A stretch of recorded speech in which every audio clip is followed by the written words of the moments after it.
नमस्कार, मैं हूं यश खुराना। स्वागत है आपका हमारे इस बेहद खास कार्यक्रम में। महंगाई की मार से जनता करहा रही है, लेकिन राहत की कोई उम्मीद फिलहाल के लिए दिखाई नहीं दे रही। बीते 2 हफ्तों में 35 से 80 पैसों की लगातार बढ़ोतरी के साथ पेट्रोल और डीजल की कीमतों में अब 8 रुपए 40 पैसे की बढ़ोतरी हुई है। अगर तेल के दाम बढ़े हैं तो ट्रांसपोर्टेशन पर अब असर दिखना लाजमी है, स्वाभाविक है, जिसकी शुरुआत धीरे धीरे हो चुकी है। सब्जी मंडियों में हरी सब्जियों के दाम 100 का आंकड़ा भी पार कर चुके हैं। गर्मी में नींबू पानी स्वाद के लिए बहुत अच्छा माना जाता है, लेकिन अब ये स्वाद लोगों का कैसे बिगाड़ रहा है, क्योंकि नींबू की कीमत 200 के करीब जा पहुंची है। रिपोर्ट आप देखिए।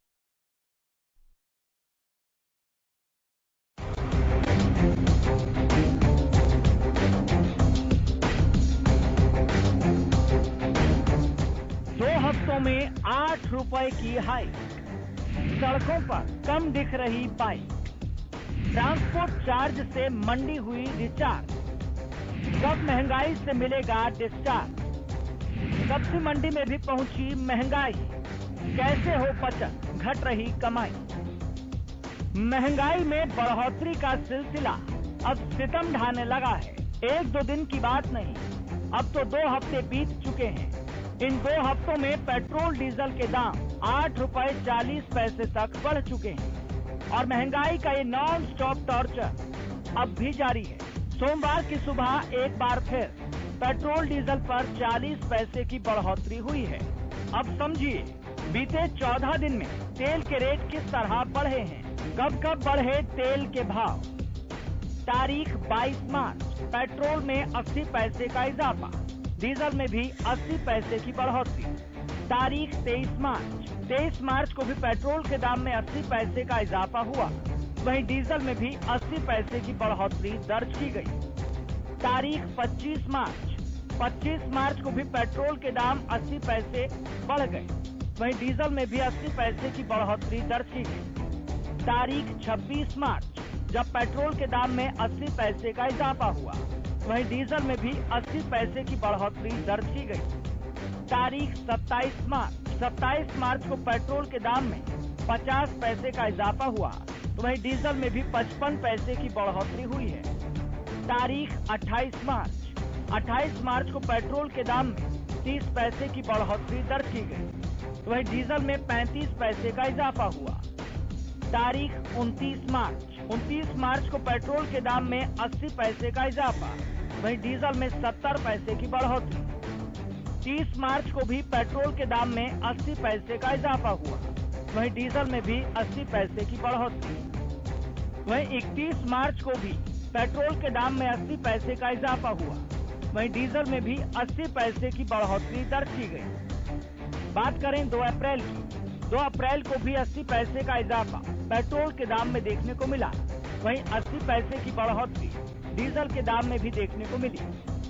3 अप्रैल को भी 80 पैसे का इजाफा पेट्रोल के दाम में हुआ, वहीं डीजल में भी 80 पैसे की बढ़ोतरी की गई। 4 अप्रैल को भी 40 पैसे पेट्रोल के दाम में इजाफा हुआ, वहीं डीजल में भी 40 पैसे की बढ़ोतरी दर्ज की गई। डीजल पेट्रोल के दाम में हुई बढ़ोतरी का सबसे ज्यादा असर राजस्थान के श्री गंगानगर में दिख रहा है, जहां पेट्रोल 121 रुपए 40 पैसे प्रति लीटर तक जा पहुंचा और ये कीमत देश भर में सबसे ज्यादा है। तो वहीं दिल्ली में सीएनजी गैस के दाम में भी 2 रुपए 50 पैसे की बढ़ोतरी हुई है। अब आपको शहरों के हिसाब से भी तेल का रेट बता देते हैं। दिल्ली में पेट्रोल का रेट 103 रुपए 81 पैसे प्रति लीटर, वहीं डीजल का दाम 95 रुपए 07 पैसे प्रति लीटर। बात करें गुरुग्राम की, तो गुरुग्राम में पेट्रोल का दाम 104 रुपए 06 पैसे प्रति लीटर, वहीं डीजल का दाम 95 रुपए 30 पैसे प्रति लीटर। कोलकाता में पेट्रोल का दाम 113 रुपए 45 पैसे प्रति लीटर, वहीं डीजल का दाम 97 रुपए 22 पैसे प्रति लीटर। मुंबई में पेट्रोल का दाम 118 रुपए 83 पैसे प्रति लीटर, वहीं डीजल का दाम 103 रुपए 07 पैसे प्रति लीटर। और बात करें चेन्नई की, तो चेन्नई में पेट्रोल का दाम 109 रुपए 34 पैसे प्रति लीटर। बात करें डीजल की, तो डीजल 99 रुपए 42 पैसे प्रति लीटर। तेल की बढ़ी कीमतों का असर सब्जी मंडी पर भी दिखाई दे रहा है। महंगाई की दौड़ में भिंडी, परवल, खीरा, घिया और तोरी समेत कई हरी सब्जियों के भाव चढ़े हुए हैं। अब आपको मंडी में बढ़ रही महंगाई की तपिश का एहसास भी करा देते हैं। बात करेंगे सबसे पहले नींबू की, तो नींबू 150 से 200 रुपए, भिंडी 100 से 120 रुपए, परवल 120 से 130 रुपए, शिमला मिर्च 70 से 90 रुपए और अदरक 60 से 70 रुपए। अब पेट्रोल डीजल की दौड़ में सब्जियां भी शामिल हो गई है और लोग जिस बात से परेशान थे उसका असर दिखने लगा है। मार्केट में महंगाई ने अपनी रफ्तार बढ़ा दी है, जो अब आम आदमी की आमदनी को पीछे छोड़ती जा रही है। Bureau report, Haryana news.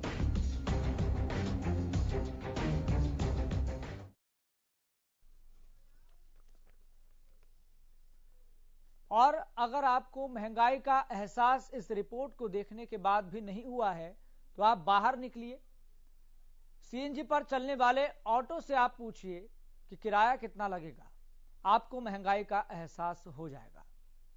अगर आपको महंगाई का एहसास फिर भी ना हो तो आप किचन में जाइए और फिर एक बार अपनी जेब को टटोलिए। आप महसूस करेंगे कि जेब का बजट कैसे गड़बड़ाता जा रहा है। और अगर आपको फिर भी महंगाई का एहसास ना हो, आप पेट्रोल पंप पर जाइए, पेट्रोल भरवाइए, फिर देखिए कि कितने पैसे का इजाफा हुआ और जेब पर कितना असर पड़ा। तो ये सारी चीजें हैं तोलने की कि महंगाई कितनी बढ़ रही है, जेब पर इसका कितना नकारात्मक और कैसा प्रभाव पड़ रहा है। ग्राउंड जीरो के जरिए लगातार हम आपको रिपोर्ट दिखा रहे हैं और समझाने की कोशिश कर रहे हैं कि कैसे जेब पर असर पड़ रहा है। तो ग्राउंड जीरो पर हमारे संवाददाता अमित तिवारी भी मौजूद हैं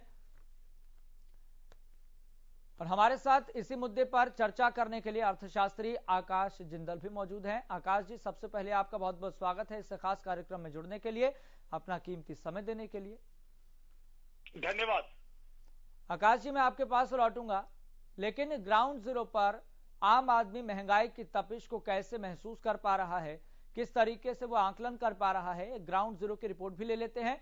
हमारे संवाददाता अमित तिवारी ग्राउंड जीरो पर मौजूद है। Amit Tiwari, over to you.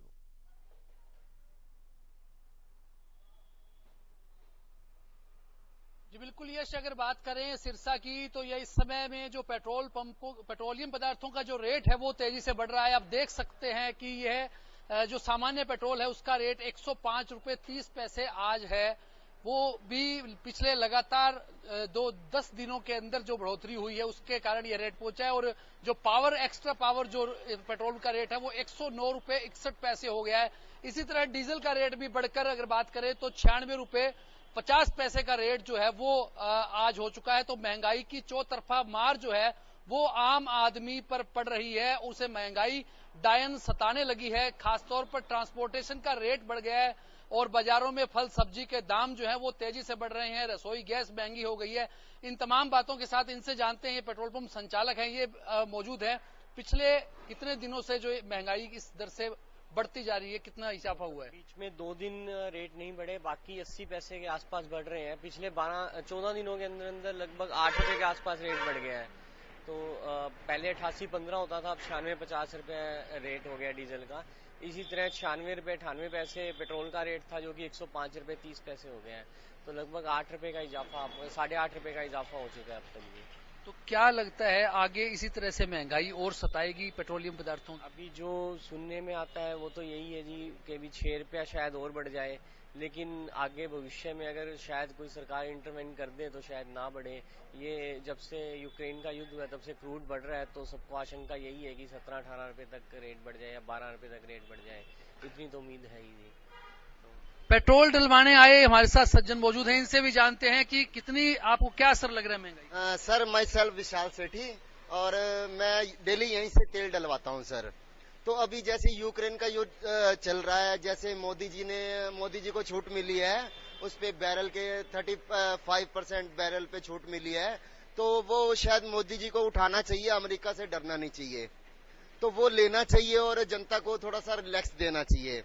क्योंकि अब ये हम तो मतलब माचिस लगाने वाले हैं अपने, मतलब जो भी वाहन है उसको मतलब फूकने वाले हैं, इलेक्ट्रॉनिक वाहन लेने वाले हैं सर।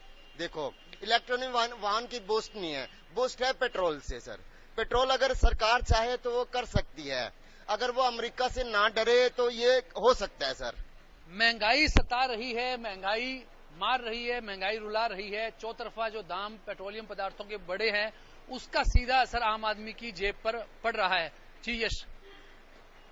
ठीक है अमित, मैं आपके पास लौटूंगा। हमारे साथ अर्थशास्त्री आकाश जिंदल लगातार जुड़े हुए हैं। आकाश जिंदल जी, क्या सच में महंगाई बढ़ रही है या सरकार ने कमाई पर फोकस करना शुरू कर दिया है? सरकार के अपने तर्क हैं, लेकिन आम आदमी महंगाई को महसूस कर पा रहा है। सियासतदानों से पूछते हैं तो वो तो कहते हैं कि कहां बढ़ रही है महंगाई। ये देखिए, महंगाई रियलिटी में बढ़ रही है। WPI inflation, wholesale price inflation, फरवरी का डेटा जो लास्ट हमारे पास अवेलेबल है 13.11 है, यानी कि ऑलरेडी महंगाई हाई थी। ये तब की बात है जब रशिया यूक्रेन क्राइसिस नहीं था। अब रशिया यूक्रेन क्राइसिस की वजह से ब्रेंट क्रूड, वो कच्चा तेल जो हम हिंदुस्तान में इस्तेमाल करते हैं, $105 पर बैरल अभी चल रहा है। कुछ दिन पहले $139 पर बैरल चला गया था। दूसरा क्या है, डॉलर टर्म्स में हम इंपोर्ट करते हैं तो डॉलर का रेट भी अभी जो है 75 रुपीज से ऊपर चल रहा है। यानी ओवरऑल जो है क्रूड ऑयल हिंदुस्तान के अंदर महंगा आ रहा है, उससे पेट्रोल डीजल महंगा होता है। अब पेट्रोल डीजल के ऊपर जितने भी ईटेबल्स हैं, चाहे मिल्क हो चाहे वेजिटेबल्स हो, सब ट्रेवल करते हैं। तो जाहिर सी बात है डीजल महंगा होगा तो सब कुछ महंगा हो जाएगा। तो ओवरऑल इन्फ्लेशन कहीं ना कहीं बढ़ रही है। अब मेरी ऑर्गेनाइजेशन akashjindal.in का मानना है, आप पार्शली सही है मंजू से, कि सरकार क्या कर रही है। देखो, सरकार की ड्यूटी है आम आदमी को रिलीफ देना। मानता हूं सरकार भी आज दिक्कत नहीं है, क्योंकि हम 80% के आसपास क्रूड ऑयल इंपोर्ट करते हैं। लेकिन आम आदमी को सरकार से रिलीफ की उम्मीद है, बिकॉज 2 साल हो गए कोरोना कॉज रिसेशन के कारण आम आदमी की कमाई कम हुई है। एक तरफ उसकी कमाई कम है, एक तरफ अब खर्चे बढ़ते जा रहे हैं। तो ऐसे में आम आदमी को तकलीफ है। अब उसके 2 सोल्यूशन है जी। पहला सोल्यूशन जो मेरी ऑर्गेनाइजेशन akashjindal.in के हिसाब से है, वो ये है, रशिया से हमें एक मैसिव डिस्काउंट पे क्रूड ऑयल यानी कच्चा तेल मिल सकता है। मैं आकाश जिंदल पूरी जिम्मेवारी के साथ आपके प्लेटफॉर्म और तमाम नेशनल और ग्लोबल चैनल से सरकार को रिक्वेस्ट कर रहा हूं कि हमें अमेरिका की सैंक्शंस की परवाह नहीं करनी चाहिए। हमें वो क्रूड ऑयल रशिया से ले लेना चाहिए, क्योंकि हमें अपना घर देखना चाहिए। We should take care of our citizen. हमारे यहाँ एक बहुत बड़ा सेक्शन लोगों का बिलो पॉवर्टी लाइन है, तो हम इन्फ्लेशन नहीं बर्दाश्त कर सकते। तो ऐसे में पहला ऑप्शन है कि रशिया से डिस्काउंटेड क्रूड लिया जाए। हम उसमें वेस्टर्न वर्ल्ड की, चाहे यूएस हो चाहे यूरोप हो, उनकी परवाह ना करें, क्योंकि हमें अपना देखना है। पीछे चाइना को यूएस ने सारी दुनिया को कहा था कि आप जो है क्रूड ऑयल के स्ट्रेटेजिक रिजर्व में से कुछ ऑफलोड कीजिए। चाइना ना माना, चाइना ने उल्टा और परचेज करना शुरू कर दिया। तो जब दुनिया की बहुत सी और कंट्रीज यूएस की बात नहीं मान रही, तो हमें भी कोई ऐसी मानने के लिए मजबूरी नहीं। दूसरा तरीका क्या है, सरकार के हाथ में इंटरनेशनल मार्केट में क्रूड ऑयल प्राइसेस तो नहीं है, लेकिन टैक्सेस हैं। तो वहां मेरी ऑर्गेनाइजेशन akashjindal.in का मानना है कि सेंट्रल गवर्नमेंट जो सेंट्रल एक्साइज चार्ज करती है वो टैक्स कम किया जाए। पेट्रोल और डीजल पे 2 तरह के टैक्स होते हैं। लेकिन आकाश जिंदल जी, आप बहुत अच्छे तर्क रख रहे हैं, बहुत अच्छे पॉइंट है, बहुत अच्छे फैक्टर है, लेकिन सरकार की नियत पर इसलिए लोगों को भरोसा नहीं हो पाता क्योंकि कोरोना काल में देखा गया था जब जो कच्चा तेल था वो बहुत कम नीचे आ गया था और प्रति बैरल के हिसाब से कम अगर मैं गलत नहीं हूं तो $30 प्रति बैरल के हिसाब से कोरोना काल में आ गया था। 2020-21 की ये बात है। तो सरकार चाहती तो बहुत बड़े स्तर पर अपनी पेट्रोलियम स्ट्रेटेजिक पॉलिसी के अनुसार वो खरीद सकती थी, लेकिन सरकार की चिंता ये रहती है ना कि कमाई पर फोकस कैसे किया जाए। अगर इंटरनेशनल मार्केट में पेट्रोलियम यानी कच्चे तेल के दाम कम है तो सरकार इंडिया में वो दाम तो कम नहीं करती है, लेकिन ज्यादा हो जाते हैं तो फिर हम बढ़ता हुआ देखते हैं। तो फिर ये डबल स्टैंडर्ड फिर कहीं ना कहीं दिखाई देता है। अगर सरकार रशिया से डील कर भी ले तो क्या ये मानकर चलेंगे पूरा गारंटेड कि सरकार दाम कम कर देगी और उतने ही कम करेगी जितना कम हुए हैं, जितना हमें डिस्काउंट मिल रहा है? आपके क्वेश्चन का मैं स्टेप वाइज आंसर दूंगा। सबसे पहले आपने बात की कोरोना टाइम्स की। कोरोना टाइम्स में ब्रेंट क्रूड, वो कच्चा तेल जो हम हिंदुस्तान में इस्तेमाल करते हैं, $22 पर बैरल चला गया था जी। ऐसे में मेरी ऑर्गेनाइजेशन akashjindal.in ने तब भी सरकार को रिक्वेस्ट की थी कि या तो आप फ्यूचर कॉन्ट्रैक्ट्स कीजिए या आप ज्यादा से ज्यादा क्रूड लेके जो हमारे पास स्टोरेज स्पेस है उसमें स्टोर कीजिए ताकि आगे जाके यूज किया जाए। अब जहां तक बात आ जाती है कि रशिया से डिस्काउंटेड क्रूड लेने की, बिल्कुल लेना चाहिए। अब आपका दूसरा प्रश्न है कि क्या वो रिटेल प्राइसेस में रिफ्लेक्ट करेगा। इसके लिए मैंने बार बार सरकार से रिक्वेस्ट की है कि हमें एक ट्रांसपेरेंट फॉर्मूला दिया जाए, हमें ये बताया जाए कि जो पेट्रोल और डीजल का रेट होता है उसमें इंटरनेशनल मार्केट में जो क्रूड ऑयल की प्राइस है उसका कितना वेटेज होता है, डॉलर का कितना वेटेज होता है। एक ट्रांसपेरेंट फॉर्मूला हमें दिया जाए जिससे हम मेकआउट कर सकें, जिससे आकाश इंदल जैसे लोग सुबह मेकआउट कर सकें कि आज ग्लोबल मार्केट में क्रूड ऑयल की प्राइस ये है तो इसमें जो है और डॉलर की प्राइस ये है, तो उसके बेस पे हम ये फैसला कर सके कि हाँ देश के अंदर क्रूड ऑयल की प्राइस, जो पेट्रोल और डीजल की प्राइस है वो किस लेवल पे होगी। तो ये बहुत जरूरी है कि एक ऐसा फॉर्मूला दिया जाए। दूसरी बात, मैंने जैसे कह रहा था कि टैक्सेस कम किए जाए। Central government central excise charge करती है, उसको कम किया जाए। स्टेट गवर्नमेंट वैट चार्ज करती है, दोनों टैक्सेस हाई हैं, दोनों को कम किया जाए। तीसरा आ जाता है इसको जीएसटी में लाने का जो रिक्वेस्ट है। देखिए आज भी पेट्रोल डीजल में एक बहुत बड़ा कंपोनेंट टैक्सेस का आ जाता है जी। तो ये सितंबर 2021 में एक मीटिंग हुई थी जीएसटी काउंसिल में, जिसकी ये फैसला होना था कि पेट्रोल डीजल को जीएसटी में लाया जाए या नहीं।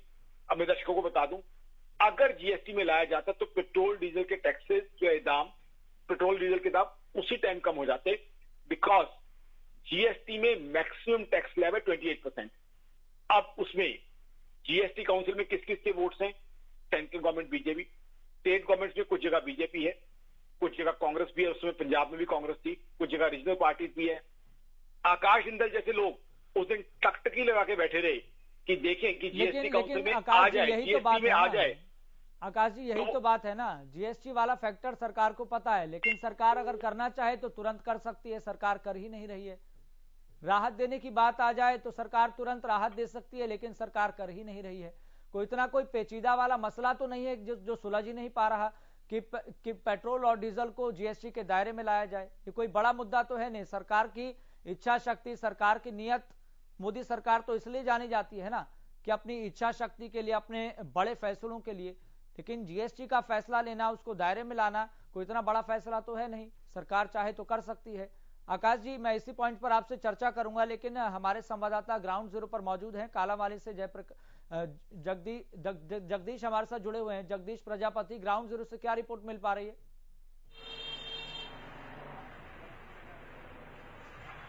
जैसे अगर कालावाली की बात करें तो कालावाली में जैसे ही पेट्रोल डीजल के रेट बढ़े हैं वैसे आम जो चीजों के रेट है वह दिन प्रतिदिन बढ़ते जा रहे हैं। जो आम लोगों की रसोई है उस पर भी असर पड़ता नजर आ रहा है। अगर बाजारों की बात करें तो बाजारों की रौनक भी कहीं ना कहीं गायब सी होती नजर आ रही है, क्योंकि लोगों की जो जेब का पैसा है पेट्रोल डीजल पर खर्च किया जा रहा है। और कहीं ना कहीं अगर आयात निर्यात की बात करें तो उसमें भी अगर भाड़े की बात करें तो भाड़ा बढ़ता नजर आ रहा है। लोगों को महंगाई है जो दिन प्रतिदिन बढ़ती जा रही है। कहीं ना कहीं महंगाई के कारण लोग हैं जो लोगों की आंखों में जो आंसू है वह देखने को मिल रहे हैं। जी और बात करें कितना असर आम आदमी की जेब पर पड़ता हुआ दिखाई दे रहा है। लगातार आप लोगों से बात भी कर रहे हैं कि वो कैसे अपने जो पर्सनल जो खर्चे होते हैं उस पर कटौती कर रहे हैं दूसरे खर्चे करने के लिए।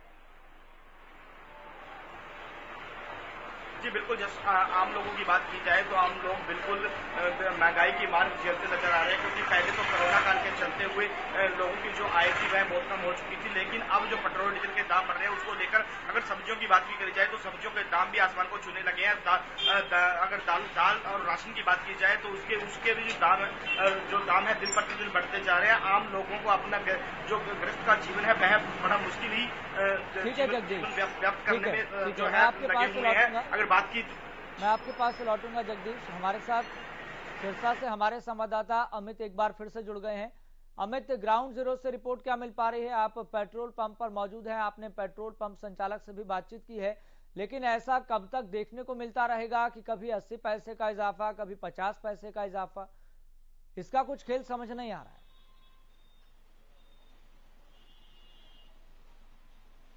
बिल्कुल यश, अगर बात करें तो सरकार की ओर लोग टकटकी लगाए हुए हैं कि सरकार उन्हें राहत दे दे, चाहे अंतर्राष्ट्रीय बाजार में कीमतें बढ़ती जाए, लेकिन कुछ न कुछ सरकार अपनी तरफ से राहत दे सकती है। जैसे जीएसटी लगाया जा सकता है, जीएसटी के दायरे में लाया जा सकता है पेट्रोलियम पदार्थों को। तो ऐसे में उम्मीद भरी निगाह अभी सरकार पर है। देखने वाली बात होगी कि जो राहत सरकार ने 5 राज्यों के चुनाव से पहले दी थी, एकाएक कमी करके दी थी। अगर वैसी ही राहत सरकार दे दे तो लोग बड़े एक उम्मीद भरी निगाहों से देख रहे हैं। और दूसरी बात, उसका असर जो है वो तमाम चीजों पर पड़ेगा। अगर पेट्रोल का रेट घटता है, डीजल का रेट घटता है, तो तमाम चीजें सस्ती होंगी, ऐसी उम्मीद लोगों को रहती है। तो अभी भी लोग यही कहते हैं कि चाहे यूक्रेन का युद्ध है, तमाम संकट है, बावजूद इसके मोदी सरकार चाहे तो बड़ी राहत दे सकती है। किसी भी रूप में राहत दी जाए तो तमाम लोगों की जेब पर जो भार पड़ रहा है पेट्रोलियम पदार्थों का रेट बढ़ने से, उसमें निश्चित रूप से कमी आएगी। हमारे साथ मौजूद हैं लगातार पेट्रोल पंप संचालक हैं, इनसे भी जान लेते हैं अभी क्या कुछ कोई आपकी पेट्रोलियम एसोसिएशन ने पहले मांग उठाई थी, जब रेटों में कमी की थी आपको बड़ा नुकसान हुआ था, अब कोई मांग उठाई गई है कि किसी प्रकार से कोई दायरे में लाया जाए, कोई टैक्स घटाए जाए? हम 5 नवंबर से ही लगातार मांग कर रहे हैं कि जो हमारा वैट है हरियाणा का पार्टिकुलरली, ये सबसे ज्यादा है। यहाँ पर हरियाणा में आस पड़ोस के रेट जो है पंजाब, जे&के, दिल्ली सबसे मतलब हाईएस्ट रेट है। तो अगर हरियाणा सरकार कुछ वैट घटा दे तो वो फौरी राहत मिल सकती है थोड़ी जनता को। तो वो एक हमारी प्रमुख मांगों में से एक है जो काफी लंबे समय से लंबित पड़ी है जी। आपने एक दिन की हड़ताल की थी, उसमें और वो क्या क्या मुद्दे थे? महंगाई को लेकर भी मुद्दा था उसमें। यही था कि जो वैट है वो जो आसपास के जो राज्य हैं उनसे ज्यादा है हमारा, तो थोड़ा वैट घटाया जाए। लगभग हमारा और पंजाब का तो 5 रुपए का अंतर है, और यूपी भी हमसे सस्ता है, जे&के, हिमाचल, दिल्ली सब सस्ते हैं हरियाणा से। तो थोड़ा वैट घटाकर सरकार को राहत देनी चाहिए। सरकार के हाथ में है, सरकार चाहे तो राहत दे सकती है। आम आदमी सरकार की ओर ही देख रहा है। चाहे हरियाणा की बात करें तो जैसे वैट की बात उठाई गई, तो वैट में कमी करके भी पेट्रोल का रेट जो है वो कम किया जा सकता है। पंजाब और उत्तर प्रदेश में रेट कम है, वैट कम है, इसी वजह से रेट भी कम है। तो लोगों को उम्मीद है, और पेट्रोल पंप संचालकों ने लगातार यह मांग उठाई भी थी। यश, ठीक है अमित, मैं आपके पास तो लौटूंगा। हमारे साथ लगातार अर्थशास्त्री आकाश जिंदल जुड़े हुए हैं। आकाश जिंदल जी, हम जीएसटी के संबंध में हम लगातार बात कर रहे हैं कि सरकार चाहे तो जीएसटी के दायरे में लाकर पेट्रोल डीजल को सस्ता कर सकती है, लेकिन सरकार क्या ये करेगी? आपको लगता है सरकार तो ये तर्क देगी कि हमारी कमाई पर असर पड़ेगा, हमारा जो बजट है, हमारा खुद का बजट हिल जाएगा। अगर मोदी सरकार चाहे तो तुरंत ये फैसला ले सकती है। आपको लग रहा है कि सरकार ये फैसला लेगी? आपको मुझे 1 मिनट का समय देना पड़ेगा पूरा। जी बिल्कुल, पूरे क्वेश्चन का जवाब देने के लिए। लेकिन सबसे पहले सरकार का काफी बड़ा खर्चा हुआ है पिछले कोरोना के पीरियड में। एक तो बहुत बड़े देश में, दूसरा हमारे गरीब बहनों को अनाज देने में भी। तो सरकार का डेफिसिट का मतलब दशकों को सरकारी कमाई और खर्चे के बीच में गैप वो भी ज्यादा रहा है। सरकार के पास भी कोई बहुत ज्यादा फंड नहीं है, लेकिन मेरी अपने आकाश का है कि सरकार को अपने डेफिसिट की बजाय आम आदमी के डेफिसिट, आम आदमी जब बात कर रहे हैं कालेवाली में, अब वो अगर 50 लाख कमा रहा था कोरोना से पहले और खर्चे से 50 रुपये महीना, अब उसकी कमाई तो रह गई है 40,000 रुपये महीना, खर्चे हो गए 55,000 रुपये महीना। तो वो जो डेफिसिट 15 का है उसको पूरा करना सरकार की तरफ होनी चाहिए। तो जैसे मैंने कहा, सरकार के पास 3 ऑप्शन है। पहला, रशिया से डिस्काउंटेड क्रूड ऑयल लेना, दूसरा सेंट्रल गवर्नमेंट और स्टेट गवर्नमेंट द्वारा टैक्स कम करना, तीसरा जीएसटी मिलाना। तीनों ऑप्शन जो है सरकार को जल्दी से जल्दी यूज करना चाहिए, बिकॉज आम आदमी को महंगाई से रिलीफ देना बहुत जरूरी है। आप एक एंगल तो कवर किया कि महंगाई बहुत ज्यादा है, दूसरा एंगल ये है कि इस समय अनएम्प्लॉयमेंट, बेरोजगारी बहुत ज्यादा है। हिंदुस्तान में 2 तरह की बेरोजगारी है। एक तो वो लोग जिनको जॉब मिल गई, दूसरी है हिंदुस्तान में अंडर एम्प्लॉयमेंट का मतलब वो व्यक्ति जिसकी क्वालिफिकेशन के हिसाब से लाख रुपए महीना की जॉब चाहिए, वो व्यक्ति नौकरी कर रहा है 30 या 35,000 रुपए की। क्यों? क्योंकि उस की जॉब ही मिल रही, क्योंकि जॉब अपॉर्चुनिटीज कम है, तो मजबूरी में उस व्यक्ति को अपनी कैपेबिलिटी से कम की नौकरी करनी पड़ रही है। तो कहीं ना कहीं अगर हम लोगों का इनकम लेवल बढ़ा दें तब भी वो बढ़ती है, थोड़ा कह सकते हैं दिक्कतें हैं। इनकम लेवल हम बढ़ पा रहे हैं, खर्चे बढ़ते जा रहे हैं, तो वो कहीं ना कहीं आम आदमी को तकलीफ दे रही है। मैं पूरी तरह आपके साथ हूं, आम आदमी को रिलीफ मिलना ही चाहिए। इकोनॉमिक्स वही इकोनॉमिक्स है जो आम आदमी वो टर्म्स नहीं यूज करूंगा जो मैं अमेरिकन ब्रिटिश चैनल पर यूज करता हूं। मेरा टारगेट सिंपल है आकाश जिंदल का, कि आम आदमी को जो हिसार में बैठा है, जो जींद में बैठा है, जो नरवाना में बैठा है, उसका घर आसानी से कैसे चले, वही इकोनॉमिक्स है और वही जरूरत है। ठीक है सर, बहुत बहुत शुक्रिया इस खास कार्यक्रम में जुड़ने के लिए, अपना कीमती समय देने के लिए। जगदीश आपका भी बहुत बहुत शुक्रिया, अमित आपका भी बहुत बहुत शुक्रिया। मतलब एक तार्किक निष्कर्ष निकाला जा सकता है, सरकार के पास विकल्प हैं कि कैसे महंगाई को कंट्रोल करे, कैसे बेतहाशा वृद्धि जो पेट्रोल डीजल के दाम में हो रही है उसको कंट्रोल करे। मतलब कि विकल्प हैं, बात आती है नियति, बात आती है इच्छा शक्ति की, उसकी कहीं ना कहीं कमी देखने को मिल रही है। फिलहाल मुझे दीजिए इजाजत, लगातार आप देखते रहें हरियाणा न्यूज़।